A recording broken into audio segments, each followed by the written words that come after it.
The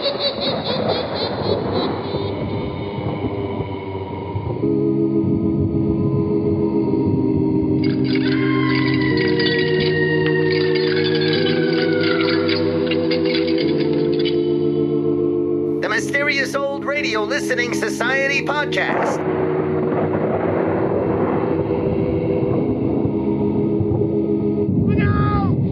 Welcome to the Mysterious Old Radio Listening Society, a podcast dedicated to suspense, crime, and horror stories from the golden age of radio. I'm Eric. I'm Tim. And I'm Joshua. We love mysterious old-time radio stories, but do they stand the test of time? That's what we're here to find out. Today, we are returning to a series we've only heard once before, The Key. It is a program full of mystery both in its content and its origins. We know it's from Australia and that 32 episodes survived, all of which were originally broadcast, we believe, in 1956. And although I haven't checked all 32 recordings, it seems as though each episode begins with the opening of a door, ends with a door closing, and features some kind of key as a vital plot point. An ad for The Key appeared on December 11th, 1957 in the Australian Broadcasting Commission Weekly, which said that the Sydney station 2UW presents The Key by James Workman. 30 minutes of thrills, action, and suspense. James Workman was born on February 2nd, 1912 in Scotland. He was educated in England and trained as a naval cadet. After 3 years as a member of the London Metropolitan Police, he joined the Wits Rifles, an infantry regiment of the South African Army. It was while he was in South Africa that his interests apparently changed. He joined a touring theater group and eventually went to work for the South African Broadcasting Commission as an announcer, scriptwriter, and producer. He moved to Australia and, in addition to his continued work in radio, made a name for himself as a pulp writer, authoring 23 novels for Horwitz Publishing. Workman passed away on March 28, 2001 in Sydney. While the series itself remains a mystery, today we are going to unlock another sample of their work. And just to warn our listeners, the sound quality isn't great on this recording, but somehow it just adds to the enigma.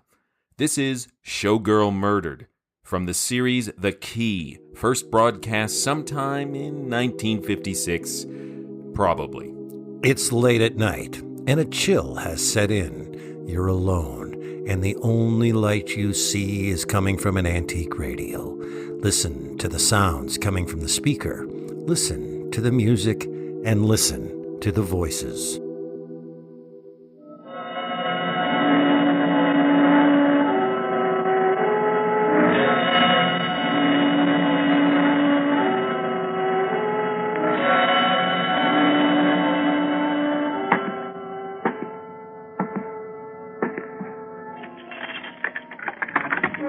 Every door has a key. There's a key to every situation. Behind every unopened door, there is a mystery. And the opening of this door introduces us to another in the series, The Key.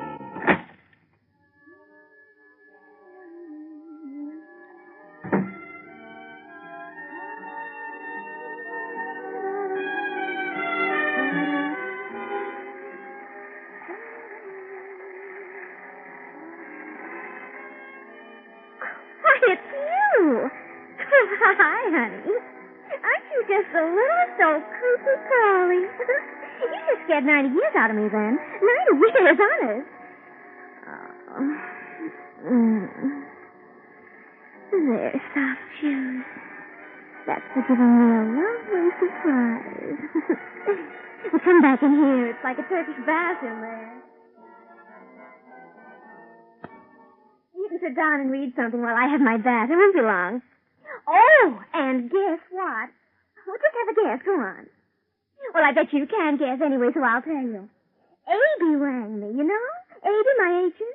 Well, he rang me, and he's got me a honey of a part in the Saul Cameron's new show. And guess what I'm going to be? That doll Lady Godiva yet. Imagine, me. All hair and a horse. Well, what's the matter? I think it's terrific. I thought you'd be keen on it, too. Why don't you say something? What's the matter? Cat got your tongue? Hey, what's eating you? You got the queer...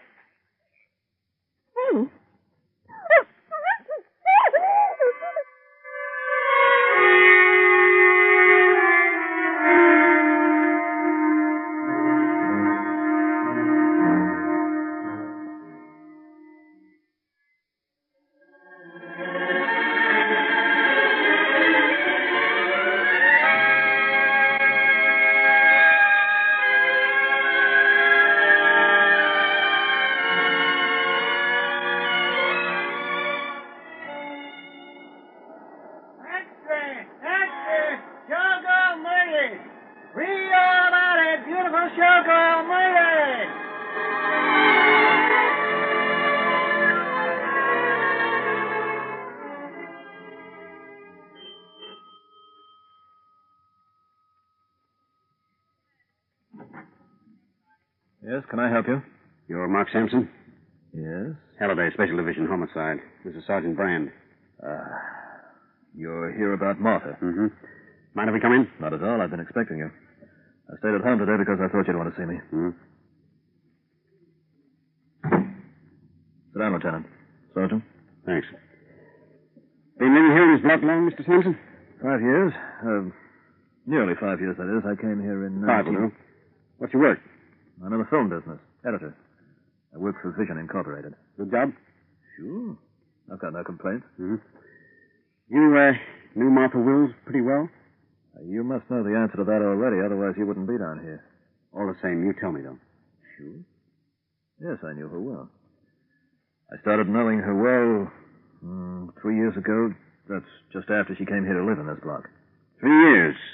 Had you thought of getting married in that time? To her? Yeah, sure. I asked her to marry me. Once. She turned me down flat, and though I was sore about it at the time, I was glad later. Why? Well, Martha was cute. She had all the looks, but not much on top. I guess I was carried away by the face and figure when I popped the question, but later, the cold light of dawn routine. But you were still friendly with her? Sure, why not? I used to see her every so often. It suited her, it suited me. So How often? A couple of times a week, maybe. That is, until recently. She got some other guy in tow, and she started to ease me out, but I didn't mind. When was the last time you saw her? Maybe 3-4 weeks ago. Not last night? Hmm? You haven't got any idea of pinning her death on me, have you? I just asked you whether you saw her last night. No, I didn't, and I object to this. I'm no murderer. This yours, Mr. Sampson? Say, who gave you the right to go to my car and get... Go to your car? Sure. I always keep my driving license in the glove box so it'll be around when I need it. You admit, then, that this is your driving license? It's got my name on it, hasn't it? Can't be anybody else's. But before you went poking around in my car, you should have shown me you had a search warrant. I know my law well enough. You're supposed... This wasn't found in your car. Hmm? We found it near Martha Will's bath. What? Oh, you're kidding me. Not this time, Mr. Sampson. The tape is still sodden where some of the water slopped over the bath down to it. I think you'd better come down to headquarters with it.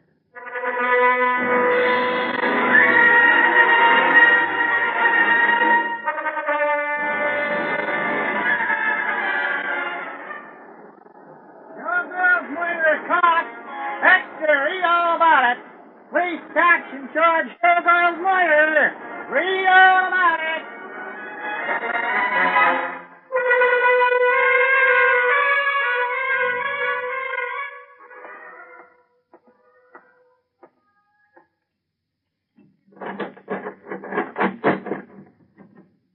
Thanks.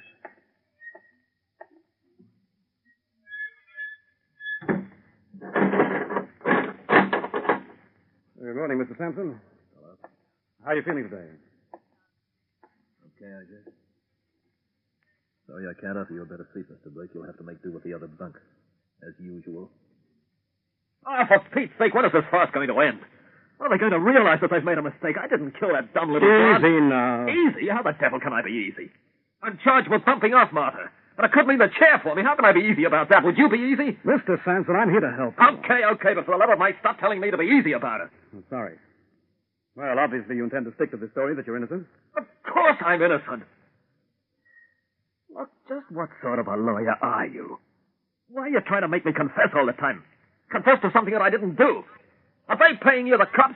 Are you working for them or for me? For you, naturally. Well, in my book, it doesn't look like it. I'm just trying to get the complete truth from you, Mr. Sampson. I must have the whole truth if I'm to handle your case properly. You've got the whole truth. I can't be any more truthful than I've been already. All right. We'll leave it at that. You still don't believe me. What sort of a crummy lump are you, Blake? What do you want me to do? Well, what the heck else can I do? Nothing. If you've given me all the facts. Oh, great day. Okay, boy, you go ahead and help me on my way to that little room. I guess you'll help them get everything over and done with quickly anyway. You can always get another lawyer, Mr. Sampson, if you're not satisfied. Read it. I'm just too nervy to talk today. The trial is set for tomorrow. Of course, you think I've forgotten that? Go on, Peter. Maybe I'll be better by tomorrow once the trial's underway, but once all this waiting is over, I'll see you tomorrow. Goodbye.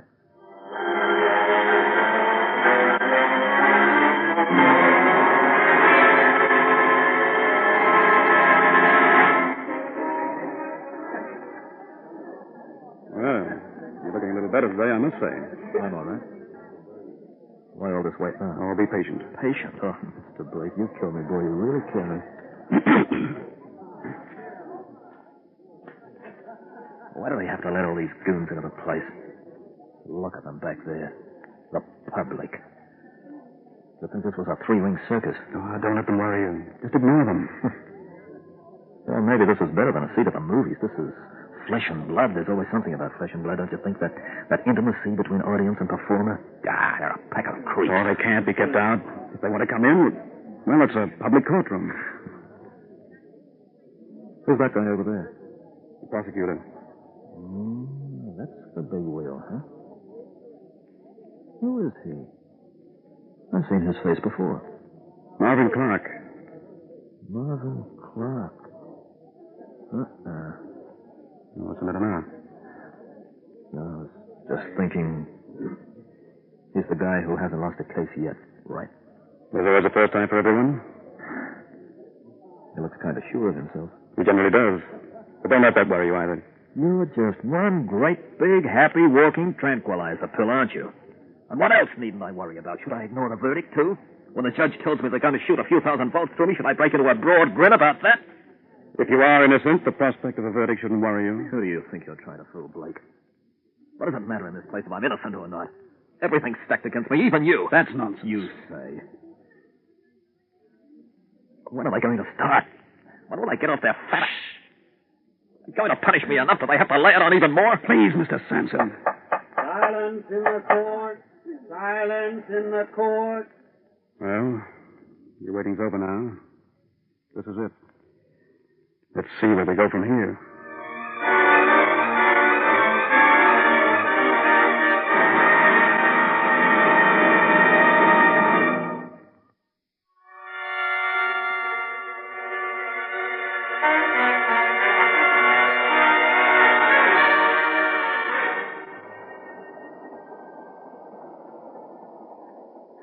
I don't know. Doesn't look like a murderer to me.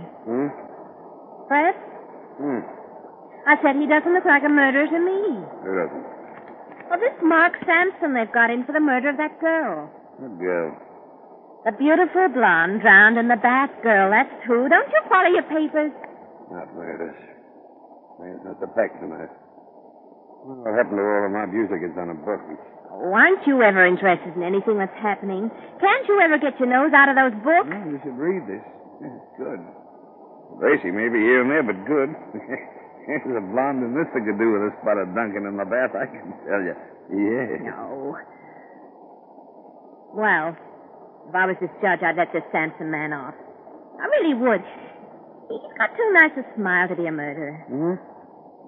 Anyway, it's probably good riddance that someone threw her in the bath. From the evidence they've been printing, she was just a hussy, that's all. All those men in her life. Huh. I thought it was exciting and lots of fun. But look what it brought her.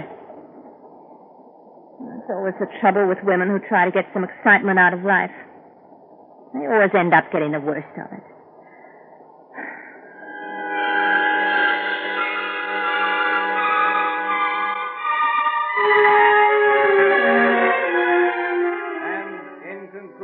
Ladies and gentlemen of the jury, in conclusion, this has been a long and tiring trial. For nearly 2 weeks now, you've heard evidence dragging on and on. You've heard the testimonies of witnesses, denials, admissions. You've heard enough courtroom oratory to confuse even the most astute legal brain. But one thing remains clear, and I would point it out to you again in a brief summary. A, the accused's driving license was found in that bathroom. It has been established beyond any doubt by the police scientific department that water was dropped onto it at the time of the murder.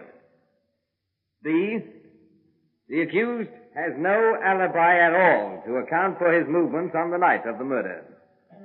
He says he stayed in his apartment by himself and watched television.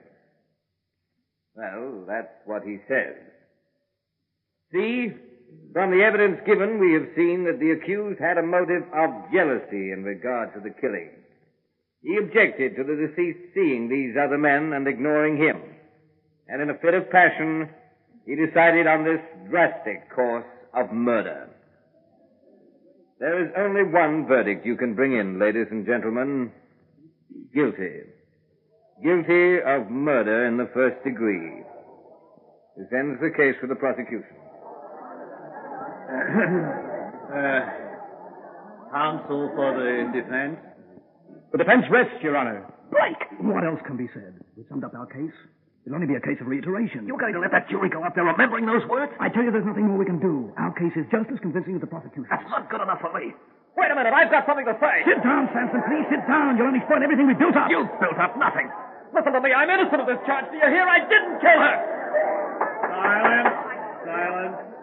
The accused will sit down and remain seated. But you must listen. Your Honor, I must apologize to my client. His nerves are shot to pieces. Well, do you wonder? Put yourself in my place. Any of you in this courtroom. Silence. Sampson, you fool. This is the way you'll get to the chair. Now, shut up. You mustn't believe Clark. Please, you mustn't. The accused will be removed from this courtroom.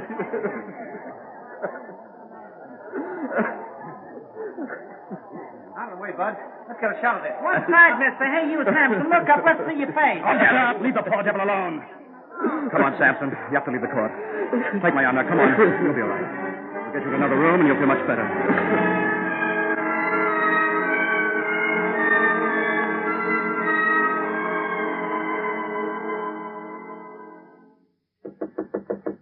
Yes? They're waiting in the court, Mr. Blake. Can you come back inside now? Mark? Mark, you have to go back inside now. Mark? Yeah, I heard. Okay. Go on, stand up. Sure. Boy, whatever they've decided... Don't talk to me anymore. You've talked enough. There's been too much talking all around. Let's go.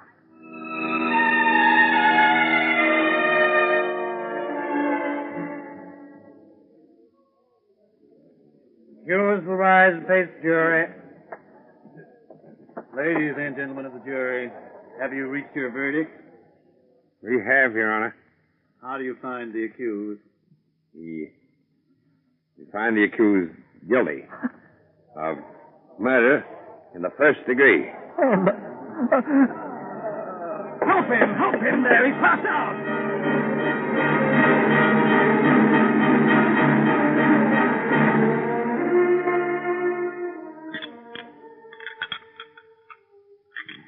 What's the matter, Emily? Not eating. I've just been wondering how you can. Oh, now. Thought you were over all this nonsense. Poor old Emily. You should never let my business affect your personal life so much. Or your appetite. I'll have a little more meat, I think. As long as you have to do this sort of business and influence juries to bring in verdicts of guilty, you'll turn my stomach. You're a fool, Emily. Nothing more than that. A weak fool. Sampson was guilty. As regards the verdict, well, I didn't make it. The jury did. You made up their minds for them. You always do. Oh, that's an idiotic thing to say. You're implying that the jury on the Sampson case had no right to be on the stand. Who has any right to decide another human being will die? He decided to kill one. It'll be fair, but he should be punished appropriately. There must be a balance, you know. And the old eye for an eye, tooth for a tooth principle is a very good one. It stood the test of time. Yes, Marvin. And don't start on that tone again. If you had any sense at all, you'd agree with me. Now, may I have the meat, please? Sorry. When is the execution to take place? A week from now. A week. Poor devil. You'll expense your sympathy in the most unusual directions. Do you think he was guilty, Marvin? Do you really think that? The law says he is. I'm not worried about the law. I'm asking you what you think personally. Very well, then. Personally, I don't think he's guilty. I thought so. Then why did you work so hard to get him convicted? Because it's my duty, it's my job. And you still wonder why this sort of thing turns my stomach. Now, listen to me. There have to be prosecutors as there have to be defense counsel, just as there have to be murderers. It's all most unfortunate, but as long as human nature is built the way it is, we'll see all three. Oh, really, you're a very dull woman, Emily. You must be logical about these things. If I became emotionally affected about every case I won... Maybe you don't. Might make you a little more human. If I'm so inhuman, if I disgust you so much, you know the course to take. Ruin our children's lives? No. I'll still stick it out because of them, Marvin. I won't divorce you. Then you stop talking so much nonsense in that case.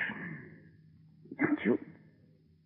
Can't you feel anything at all when you hear that sentence? And when the day comes, when it's time for him to press down that switch, can't you feel anything then? I just asked you to stop talking nonsense. Oh, dear heaven. The only thing I feel, Emily, is disappointment in you. I've no doubt under the circumstances. You've created them. Have I? There are plenty of women who'd give the world to be in your place. I'm successful. I'll be even more so in the years ahead. I'm not at the top yet, you know. There are a few positions above this that I'll be taking before I'm through. If you only had more sense while I was younger. Yes, you wouldn't have married me. Oh, that's always a great old favorite, isn't it? But the trouble is you've never had any sense. You never will. If the question, then why did you marry me, is forming in your mind once more, let me save you asking it. I married you because you're a suitable decoration for my position. Now, anything more? I'm going to my room. Good night, my dear.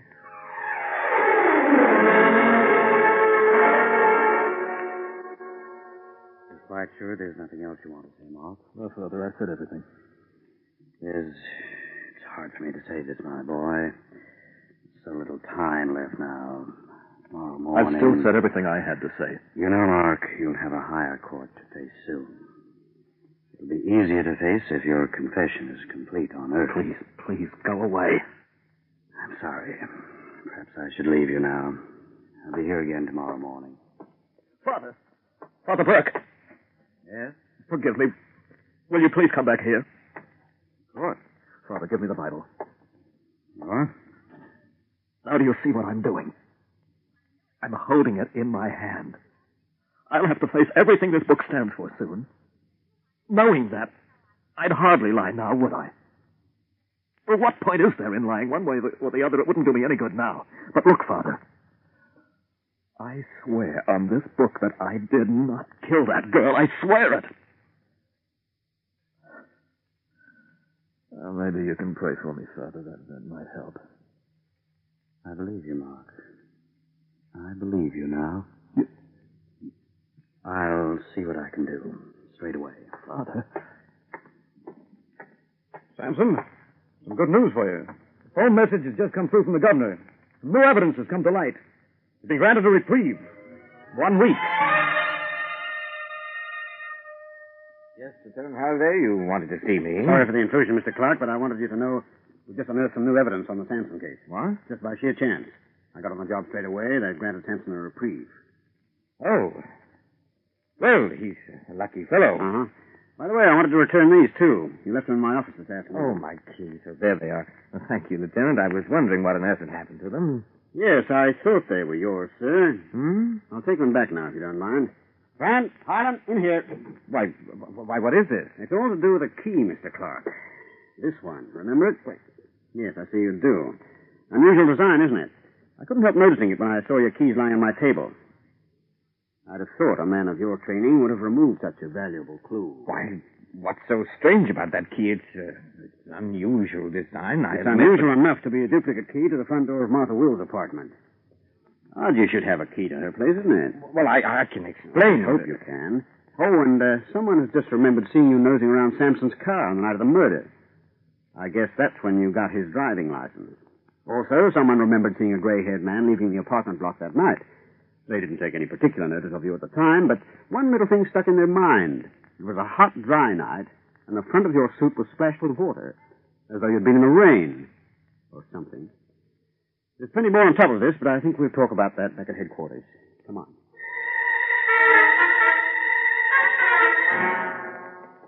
And, of course, Clark was working on the old principle that once the case was closed by your execution, couldn't be opened again.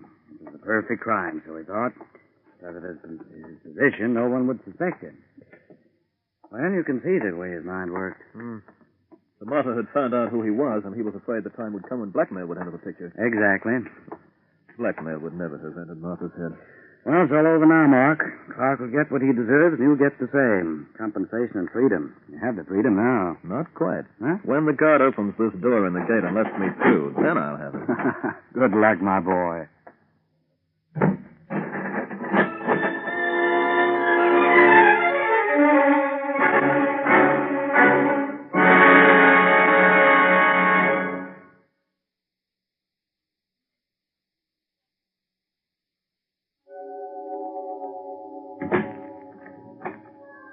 A closing door finishes a story. Next week, another key will open another door to another story. Mystery, romance, or adventure all start when a door is unlocked by the key.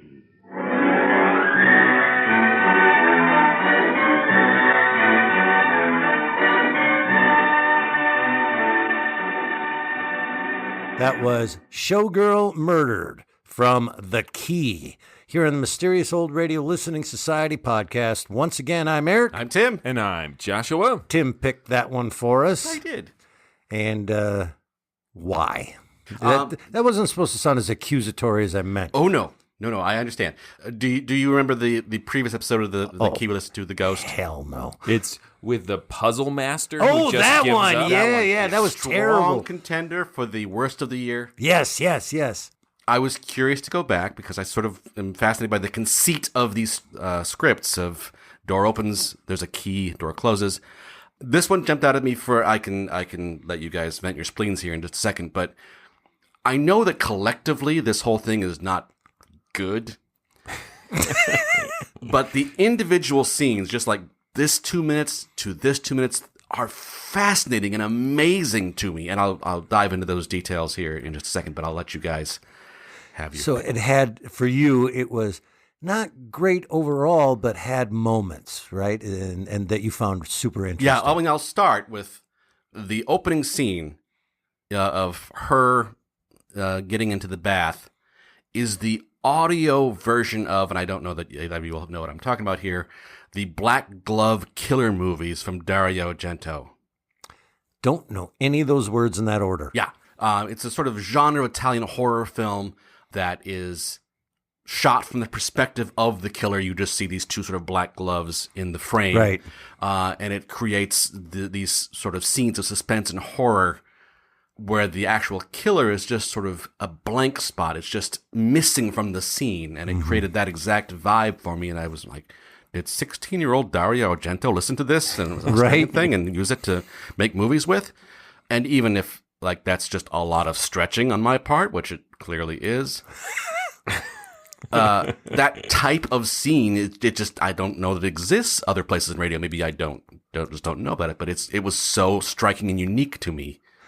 And I have a comment about that opening scene. I was really glad she was murdered so I didn't have to listen to her voice anymore. I couldn't, first of all, the recording's not great, so that doesn't help. Yeah. But that pitch in her voice hit somewhere in my 57-year-old eardrum that like only dolphins could hear her. I could not. The muddy recording made her almost incomprehensible. I could not figure. And then she got killed, and I went, you know what? I don't really need to know what happened. She got murdered, so I didn't go back and listen because I didn't want to.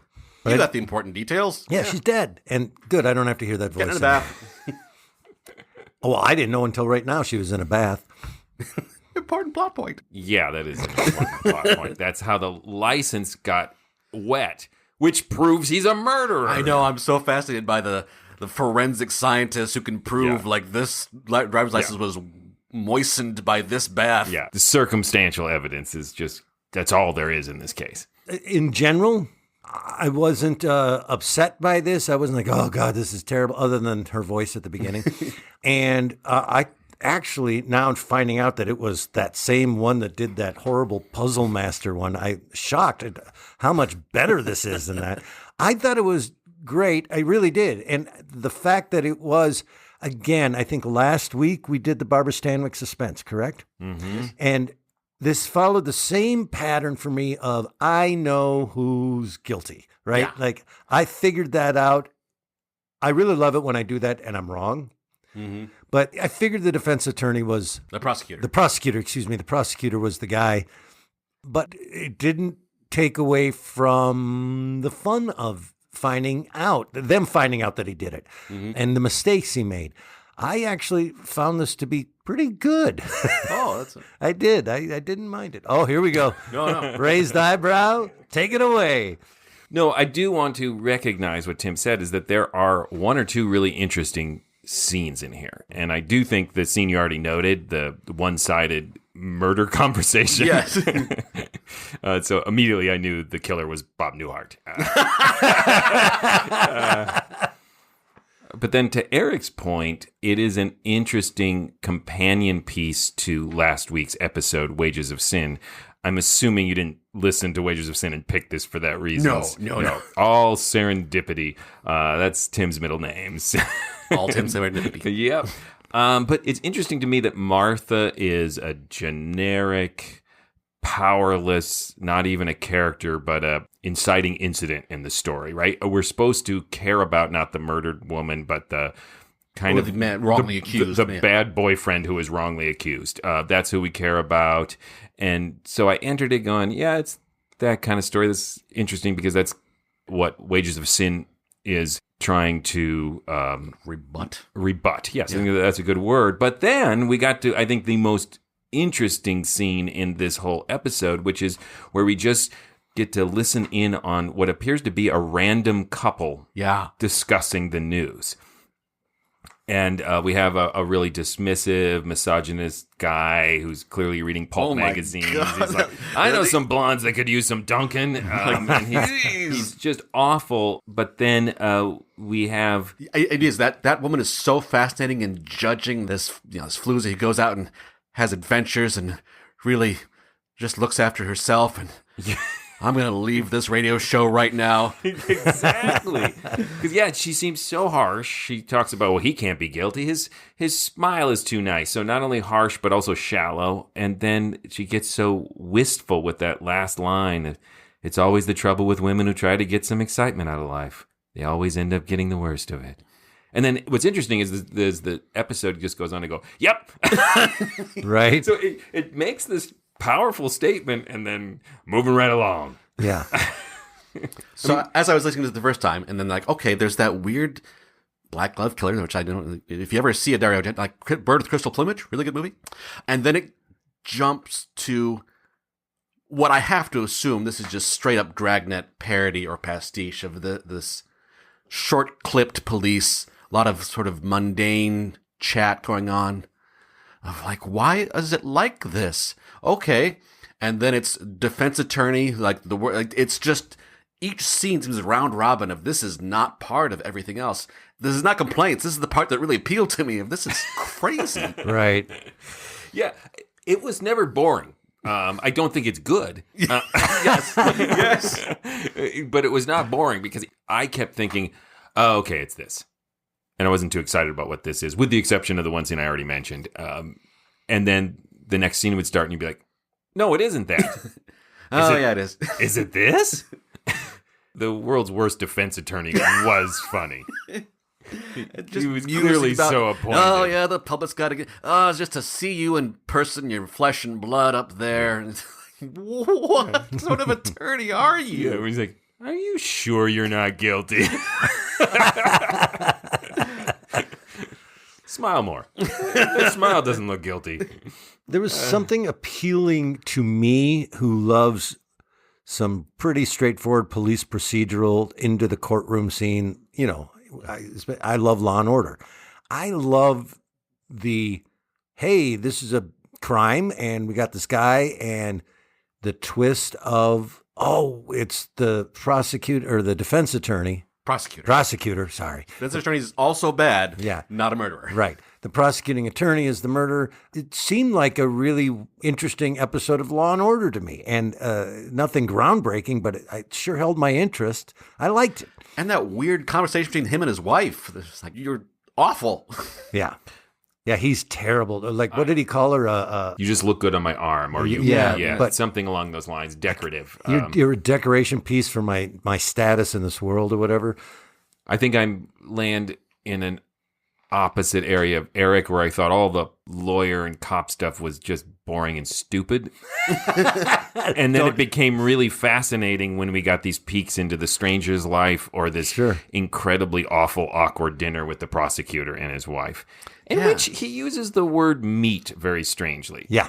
Yes. Yes, he does. Now, when I'm at a dinner table, I don't eat a Pass lot me of the meat. I would refer to it, the animal name. Yeah, The pass pork me the chops. chicken or whatever prepared form The it long takes. pig. The meat. Yes, not like give me more meat, woman. That's so fascinating because I also got hung up on that for about 20 seconds. Why don't you just say pork chop? Yeah. And then I moved on, and then I forgot about it until they brought it up. But that is it super could weird. suggest that he just does not know what it is he's eating. Yeah, because he's trying to be polite. Meat I'll have product. More of what I presume is meat. I'm unfamiliar with food. Well, that's the big word now is, do you want some protein with that? Oh, yes. Please pass the protein. And like, I don't know about I want that. some protein with that. What do you... Oh, you mean like chicken or beef or something? Like, say that. Want some protein with that? Because they also mean tofu or peanut butter. Yes. Or protein bar. Peanut butter, cheese, some sort of protein. There's also, back to Tim's point about each scene seems to start something else. There's the completely pointless, almost final scene where Samson is talking to, who I assume is the prison chaplain, who's just trying to get him to confess. And he says, "No, I'm innocent. Here, I swear on the Bible, I'm innocent." And then the chaplain's like, "Oh, well, if you swore on the Bible, I have connections. I'm a prison chaplain." And he leaves to go try to get him a reprieve, but immediately someone else comes in and says, "I've got that reprieve." Like, that scene was so in my head, absolutely pointless. No, in my head, I'll take care of this. And walked outside and in 4 seconds took care of it. There was a guy there and he said, "Guy's innocent." And I go, "Okay." No, it's not what happened. I thought it was supposed to be a time elapsed thing. But then it's clearly by the next scene, no, there's this whole other issue where suddenly someone realized, that license could have been there already and someone could have dripped water on it during the murder. I know. It's such a terrible case. Not a slam dunk case. Yes, that scene also delights me in its idiocy. Not idiocy, it's just like, why? I'd say idiocy. But I was in the court, right? I swore on a Bible like every day. Yeah. Not this Bible. Yeah. Right. Not my lucky Bible. Lucky Bible.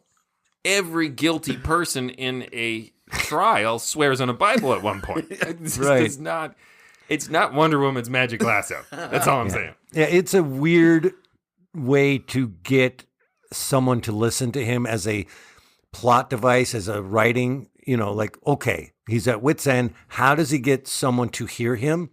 And it's weak. It's a weak thing to do writing wise. But then also, as Joshua pointed out, to not explore that and just, it feels like, there's 4 minutes left. And you're so right, Joshua. A simple organ sting would have given us passage of time. And if you're going to write that scene, let it be the priest that does it. But it's not the priest. It's the cops. They are bizarro cops. They're like, now that we've solved the case, let's investigate it properly.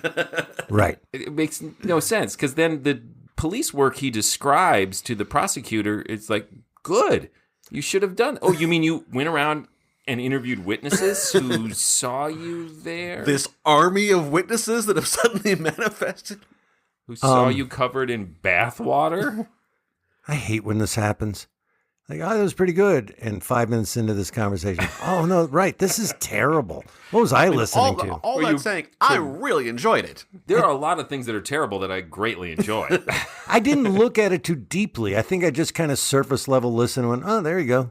And I listened to more episodes of The Key, and they do all kinds of genre weird things. Like, And they all have a key in it. But this one was in an unusually designed key.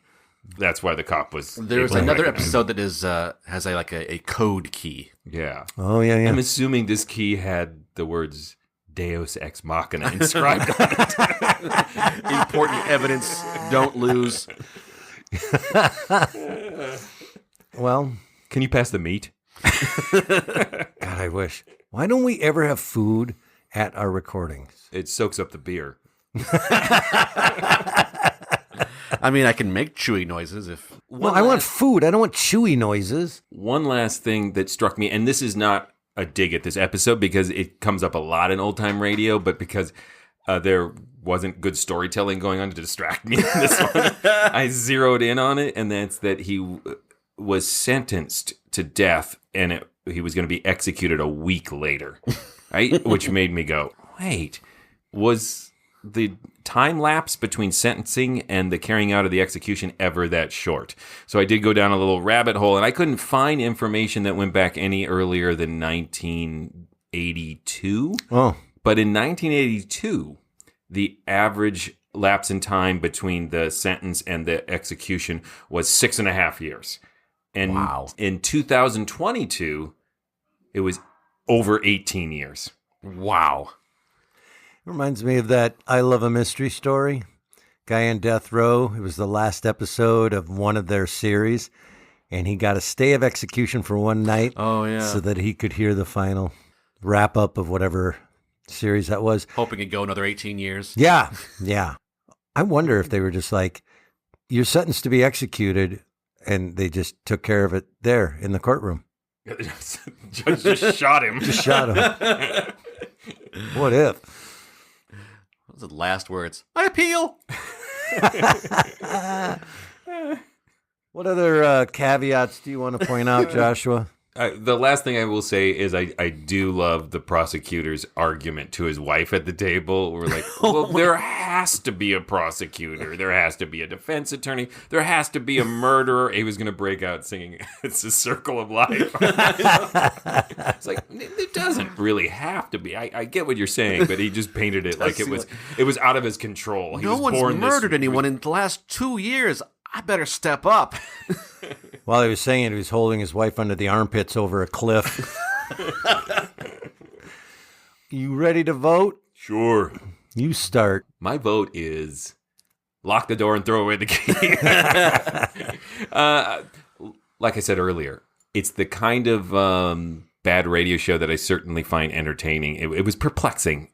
It's bad. It's not well written. I keep trying to back off of it, but I found it really entertaining, and I will give this gentleman the credit that I think he was trying something different. I don't know if there's some sort of cultural barrier here. It's Australian. I don't understand. That crossed my mind as They're well. confused. I mean, they have a hard time figuring out. Australians find this hilarious. Mammals, do they lay eggs or have live births? They're very confused over there. But it was entertaining for 30 minutes, but not a great one. I came into this thinking, that was decent. That was great, and now I hate it. Oh, I'm sorry.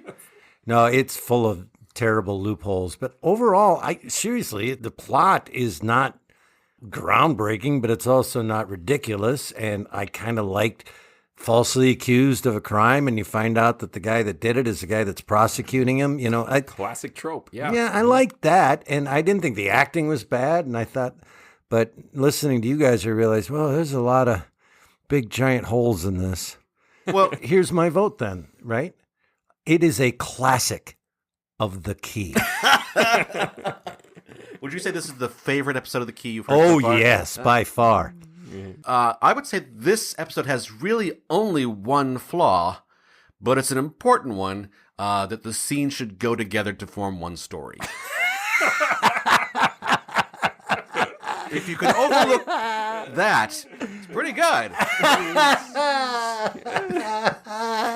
If this were a thematically linked short story collection, it would be great. Right, like A Perfect Day for a Banana Fish or something, right? Like it's just a series of random things.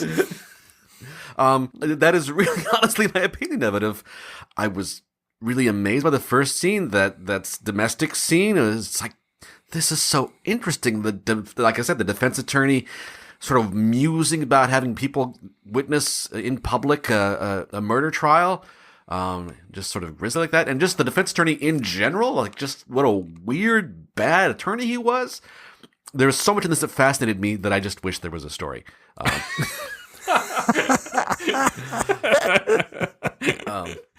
So I don't even know this stands the test of time, although it's as good now as it was then, I'm sure. So, yeah, it stands the test of time, Bass Ackwardsly. Yeah. Tim, tell him more stuff. Hey, if you enjoyed this, what is wrong with you? Please go visit GhoulishDelights.com. You can let us know what you thought of this episode. You can listen to other episodes. Let us know what you thought of those. You can vote in polls. You can visit our swag store, buy some Mysterious Old Radio swag, maybe a T-shirt. Pantaloons. You can also visit a link to our Patreon page. Yes, go to patreon.com/themorals and become a member of the Mysterious Old Radio Listening Society. You really should. We have so much fun with our patrons. We do monthly Zoom happy hours where we get together and listen to old-time radio and talk about it. It's great fun. I do a semi-monthly book club. We have bonus podcasts. You can stay at our house. Sign up within the next 24 hours, and we will send you a strangely designed key